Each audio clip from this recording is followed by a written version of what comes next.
I'm Roselle Rosales, and welcome to News at 9. To begin our show tonight, we take a look at a PLU student who's been making some serious waves around campus. Mia Higashiyama began the WordPress blog PLU is Protecting Perpetrators last week, sharing stories of sexual assault at PLU. Mass media sat down with Mia to talk about her experience and her hope for change.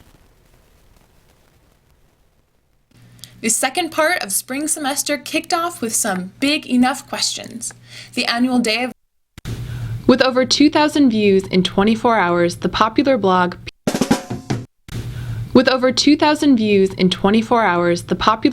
PLU is Protecting Perpetrators.wordpress.com has rocked campus. Founder of the site, junior Mia Higashiyama, has begun a campaign for serious changes to be made regarding PLU policy and punishment for sexual assault charges. Rape and sexual assault are crimes all about power. And when it happens to you, all your power and pride and confidence, and it's like someone takes a piece of your soul. So to be able to have some sort of punishment for someone who thinks it's okay to do that, I think is only appropriate. Mia has shared her own story and had several other sexual assault survivors step up and share their stories online, joining her in a call for action and change. I'd like to see some policy reform, mostly in the department of how to report, and there's just a lot of really inappropriate and illegal things going on within the student conduct and reporting process and stuff like that that need to be fixed. For now, the movement continues to grow. Mia has been in contact with several university officials, including University President Tom Kreis and Vice President Joanna Royce Davis. Mass media will continue to cover this story online with more developments.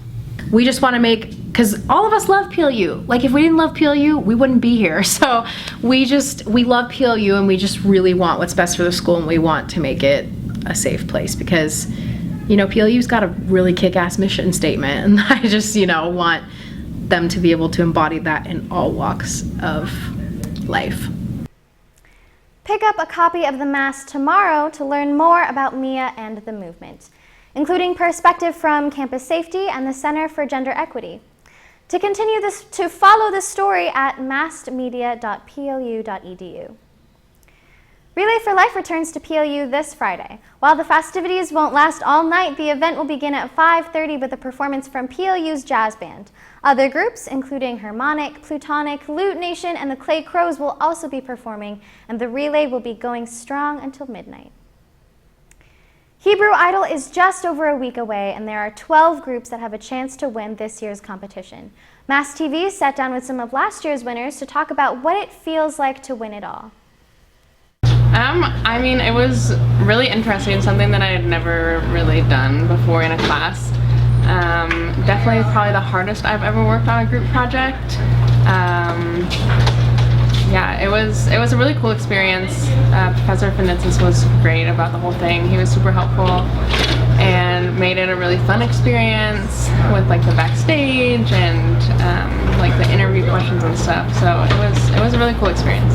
Hebrew Idol was definitely a different experience than a normal one I would have with my schoolwork, and I got to show it off a little bit more, so that definitely made me put a little bit more pride and a little bit more hard work into our video, which obviously paid off because we won last year, so that was really cool, and it was cool to share something that I'd put so many hours in with such a big audience, because that's something I wouldn't have normally.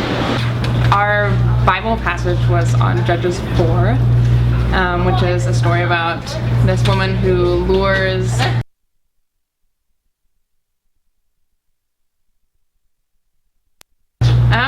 it was really interesting, something that I had never really done before in a class.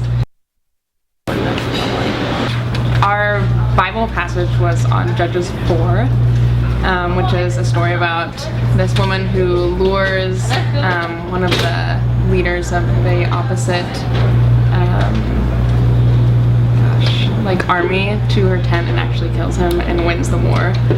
And so we kind of spun that, and our main character was an actress whose boyfriend was murdered, and the whole thing was kind of about trying to figure out who the murderer was, and it ended up being my character, who was her like best friend and assistant. Yeah, so it was cool. It was fun. Well, actually, I did learn a lot about the Bible in that class. I didn't realize that there were so many different authors. Obviously, there's different authors for each book. I knew that, but we learned a lot about different authors throughout just different time periods and how they're all pieced together. So that was really cool. It taught me a lot. Unless you got anything else to say, that's really good. I don't. Okay, good. I also don't even remember what. It was definitely like a different experience having to do a movie for a group project. We had a lot of like extra hours logging in, like filming and editing and just working as a group. So it definitely, that was a new experience for me. That was definitely a learning experience. And just the class itself was really interesting. Professor Finitzis is a great prof, and I would totally recommend his class. So yeah, it was really cool. Check out the Hebrew Idol videos online at plu.edu/religion/Hebrew Idol. And be on the lookout for Mass TV's stream of the Hebrew Idol Red Carpet on Thursday, April 21st at 5:45, just before the Hebrew Idol itself. If you haven't heard already, TEDx is coming to PLU. On Friday, April 22nd, there will be performances from Permonic, Plutonic, and the Sound Jazz Trio, and they will be coming to Karen Hilly Phillips Center in what is sure to be a memorable night. Vocation is a buzzword around PLU, and the annual Vocation Day event was a chance for the PLU community to give that buzzword a bit more thought. Jenny Boots reports. The second part of spring semester kicked off with some big enough questions. The annual Day of Vocation was celebrated across campus with events engaging and asking the PLU community to consider their own vocational journey. The event began with a keynote address by PLU Regent and alumni Michelle Long. The importance of the Day of Vocation here at PLU really has a lot to do with helping students become better. The ability to step outside of their comfort zone and ask the difficult questions. A few new trees filled Red Square as students were able to write on paper leaves their passions and interests while reflecting on the world's needs. So the Day of Vocation helps students kind of explore their own vocational journey, and we're talking about how students' deep gladness meets with the world's deep hunger. Other Day of Vocation events included Loot Talks, a TED Talk-style story session that featured members from around campus, and the popular Scientists and Philosophers in Dialogue event, where professors in philosophy, chemistry, and physics all talked about discerning their own vocation. The Day of Vocation was sponsored by the Wild Hope Center for Vocation.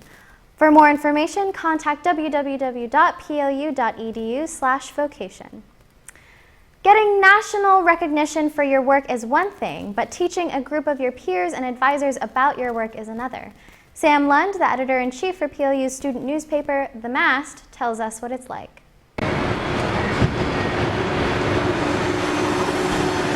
A group of PLU student media members recently attended the College Media Association's Journalism Conference in New York City.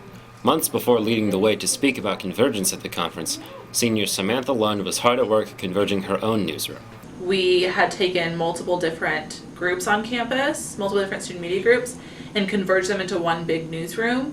And that's kind of the direction that media right now is headed in the world, with, like print media doing videos and stuff like that. Everything's multimedia. So it's about, how other students can converge like we did and make it as successful, because in Austin I saw that a lot of people were struggling with that, so I thought it could be really interesting. Lund had already attended a college media conference in Austin, Texas late last year.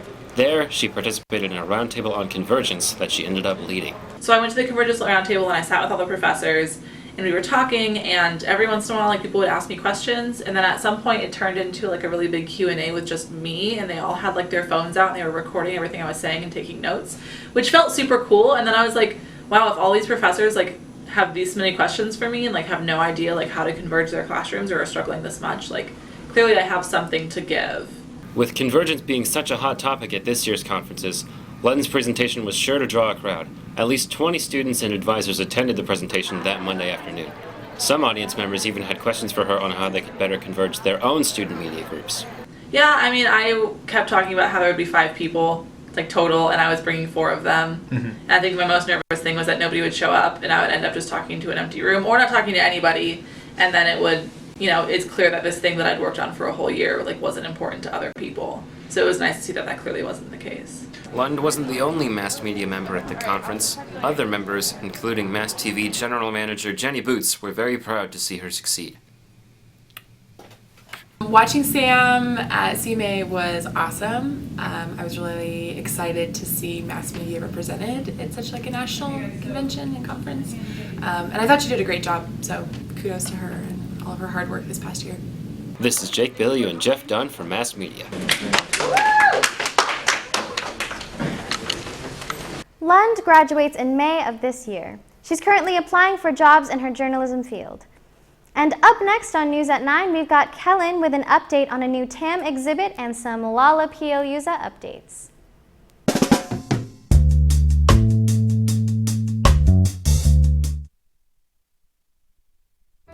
Here's your check.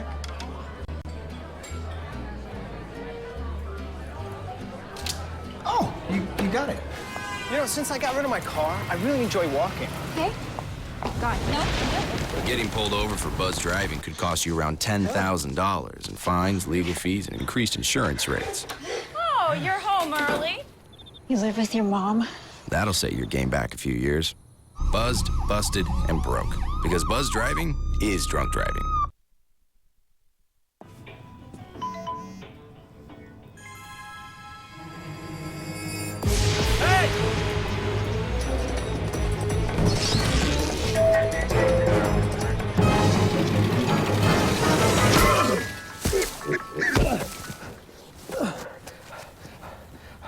So, same time next week?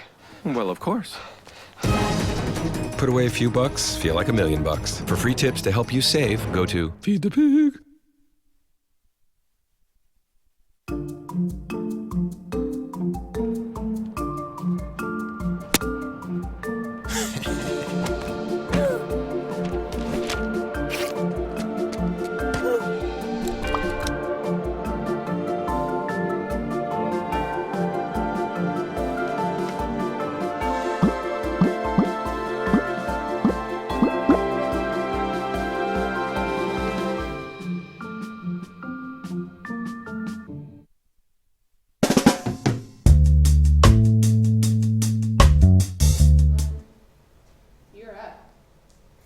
Hello Lutz, this week we take a look at events throughout Tacoma and at PLU.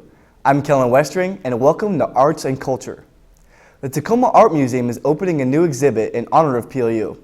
TAM is bringing the art of one of Norway's famous painters to the Puget Sound. If Edvard Munch doesn't sound familiar, the scream might jog your memory. This week, the Tacoma Art Museum invites you to see beyond the scream. We did this exhibition in collaboration with PLU in honor of their 125th anniversary. They came to us a while back as a community partner and asked us if we'd consider doing something to help them celebrate. And we thought, well, Norway and the Norwegian connection, and the most famous artist is Edvard Munch. So we went ahead and decided to try and do that exhibition. We're doing some programs, PLU's doing some programs, and it's been a really great collaboration back and forth. But is Munch's scream more famous than his name? We asked students to take a shot at pronouncing the name of this influential artist. Ooh, Edvard Munch. Edvard Munch? Edvard Munch. Edvard Munch. Edvard Munch. Edvard Munch. Edvard Munch. Interesting. Sounds like a hungry fella. And I don't know who that is. Is it Edvard Munch? Edvard Munch. Yeah. Edvard Munch, I think is how you say it in the Norwegian way, and he's the painter who painted The Scream and yeah. Luckily for Lutz, the museum offers free admission to PLU students. Don't miss Edvard Munch in the Sea, opening this Saturday, April 9th, available for viewing through July. Remember, free admission is available for a limited time. Visit www.tacomaartmuseum.org for more information. Last Friday and Saturday was the ever-popular dance ensemble performance. Dance Continuum was dance director Ariella Brown's first PLU performance. Mass TV interviewed Ariella at the start of the year, which you can find on our YouTube page. With well-attended shows both nights, the diverse performance was a hit. Some more talented Lutes also recently hit the stage. The Battle of the Bands 2016 competition was held recently in the Cave. PLU bands battle for the play on stage at this year's Lollapalooza. And I hope you know I just can't live without you. I just can't live without you. You'll never understand, somehow feels the same. I am partial to his captive shame. I know I'm not the only one. Feels like going on the run in search of better times, having fun. Apple seeds like falling leaves, blossom in the family trees, and every note poem can be done. Liberties take it to the end.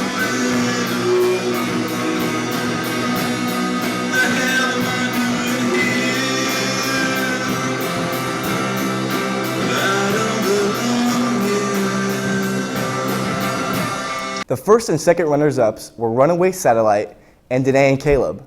They won 10 minutes at the second stage. The overall winner of the Battle of the Bands and the winner of 20 minutes at the main stage was Head Portal. Just to get you pumped, check out the promotional Lolla video.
Lollapalooza is May 7th on the golf course.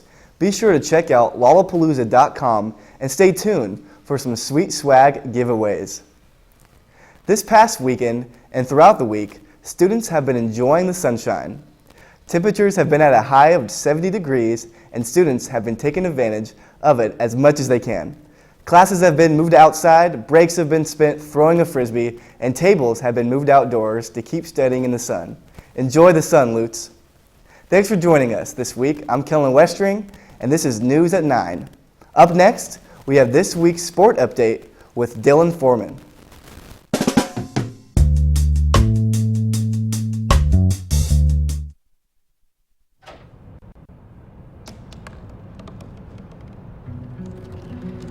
They said I couldn't dream. Called me a piece of trash and swore that's all I'd ever be.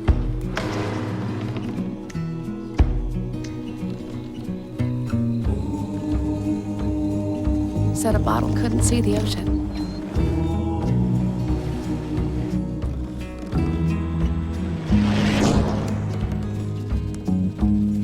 Give up. Go back to the dumpster.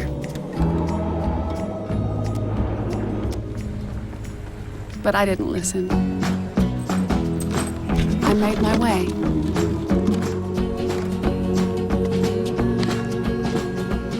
And now, I am what I've always wanted to be.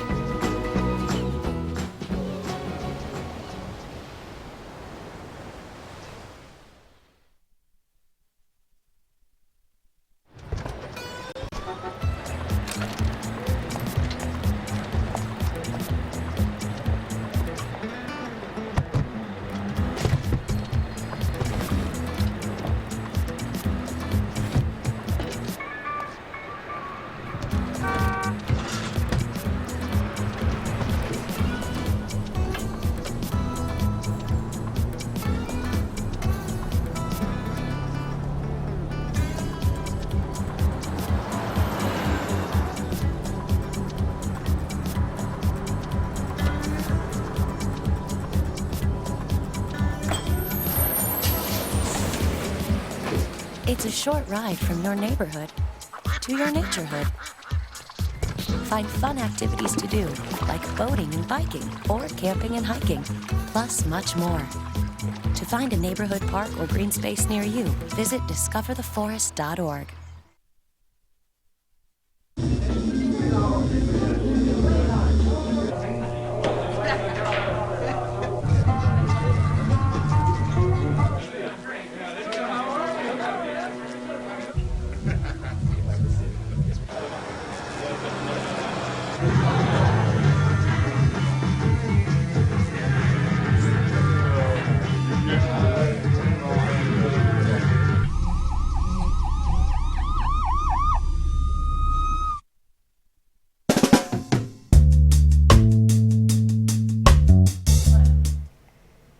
Welcome back to News at 9. I'm Dylan Foreman.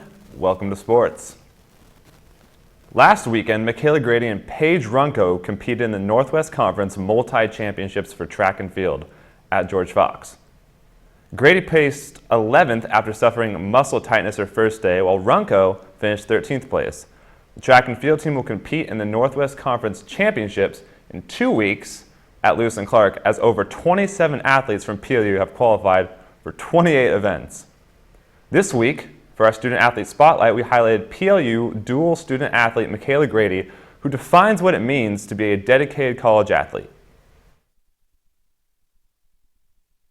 The biggest struggle of being a two-sport athlete is time management. I have to always be working hard the whole year, always be balancing my sport and my homework at the same time. My name is Michaela Grady. I'm a sophomore and I do women's soccer and track and field. In track, I compete in the heptathlon, which is made up of 7 events. It's the 100 hurdles, the 200 meter, the 800 meter, long jump, high jump, javelin, and shot put. I really enjoy the heptathlon because the difference with soccer is there's always something new to work on in terms of events. I always have to transition from one skill to another. I'm Heather Creer. I'm the head men's and women's track and field cross country coach at PLU. I haven't talked to Michaela about this, but I feel like Michaela would get bored if she wasn't running around with her head cut off all the time and busy. I know that college life is busy to begin with, but she thrives off of that. I mean, more than other athletes. I've had HEPs in the past who are very methodical and they like their little routine and don't mess with the routine. And she's resilient enough to adapt to different things. For example, today we knew she needed hurdle work after this massive 800 workout, but she's gonna easily, she explained to me today, I'll go do it in the afternoon, I'll warm up again and do it in the afternoon. And she has no problem that they weren't crunched together on top of each other, whereas other athletes get really sold on the idea of how a workout pattern is written and that's the only recipe to success. The upside about track is there's a lot of time to practice on your own. The hardest part for me is being a heptathlete. I have to work extra hard twice a day and do all the extra skill work that's provided. So I pretty much have 2 practices a day, every day. The average track day for me is I roll out of bed around 5 a.m. I get dressed, I go to practice. We start at 6 a.m. The sun isn't even up by that time. I know in the morning when I come in like a bad mood or I'm just really tired and I decide that I'm going to be quiet, I can always count on Michaela to cheer me up, make me laugh, and we just joke around. It's amazing that she does 2 sports and she's just, I don't know, always positive about everything. It's great. Soccer is kind of nice to transition into. I have the whole summer to get ready and be prepared for it. And then once soccer's over, I have about a month to get prepared for track, and track's completely different. You have to be in different shape. So I don't get to take a lot of time off because once one season ends, I'm on to the next one in less than a month. Resiliency is huge for an athlete that's going to be a multi-athlete or multi-sport athlete or heptathlete. Those kinds of things require an athlete to be able to be adaptable and resilient and dedicated as she is in those ways to be successful. On top of everything else, Michaela maintains a high GPA as well as works at Names Fitness Center. For baseball, the Lutes came to play last weekend as they swept the Puget Sound Lockers in a 3-game series as the seniors went out on top in their final home game in a Lute uniform. Lutes won the first game 5-2 after a solid defensive presence, won the second game 5-4 after preserving an early lead, and then completed the sweep coming from behind after being down 3-0 early on to pick up the 9-7 win. Lutes played this weekend at Lewis and Clark. Lutes softball was a different story. The Lutes lost both their games on the road against Whitworth after giving up the lead late in both games. The first game, the Lutes were up 3-2 in the last inning, but Whitworth drove in 2 runs to secure the first win. In the second game, the lead changed back and forth until the Lutes captured an 8-6 lead in the 6th inning. Whitworth then responded with 3 runs in the 7th inning to secure the sweep. Lutes play at home this weekend against Puget Sound on Saturday and then on the road at Puget Sound on Sunday. Last weekend, the women's rowing team brought the Lamberth Cup back to PLU. A race that has been dominated by Puget Sound in the past is now in the hands of the Lutes after stellar performances by the first 2 varsity boats. Lutes will head to Vancouver, Washington, April 24th to complete the Northwest Conference Championships, with hopes of establishing themselves as a force to be reckoned with on a national scale.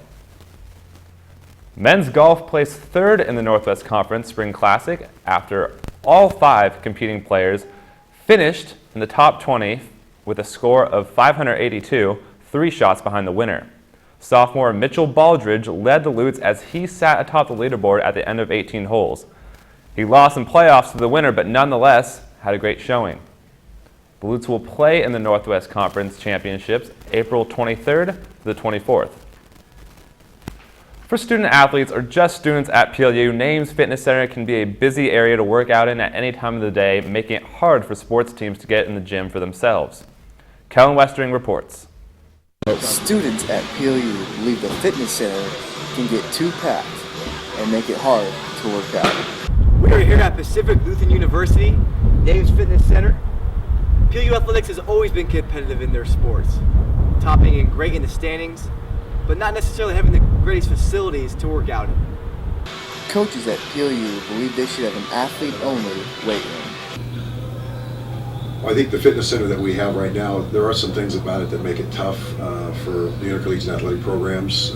First and foremost, the fact that it's the only facility on campus, and there are a variety of schools in our conference, much less nationwide, that have a separate weight facility for athletes and sport teams, and they can come in, schedule it at different times. I know our facility now, I understand that, the idea that they keep it open all the time for all student use, and no sport team can actually come down and shut the facility down for its own workout and its own use. The student athletes are on the same page as the coaches when it comes to wanting an athlete-only weight room.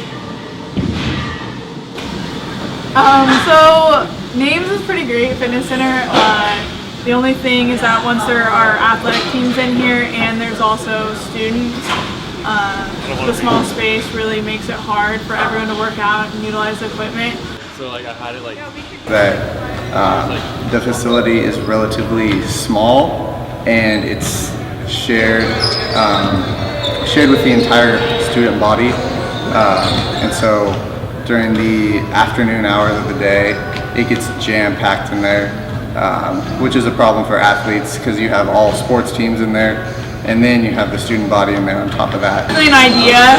I know Chris and I both as head strength coach and me as an assistant strength coach, we would love to have an athletes only gym. It'd be great for us and great for the athletes, but financially I don't think it's feasible right now, but it's definitely an idea that we're looking into. As you can see, many of the student athletes as well as coaches at PLU would love a new weight room. I'm Kellen Western reporting for Mass TV.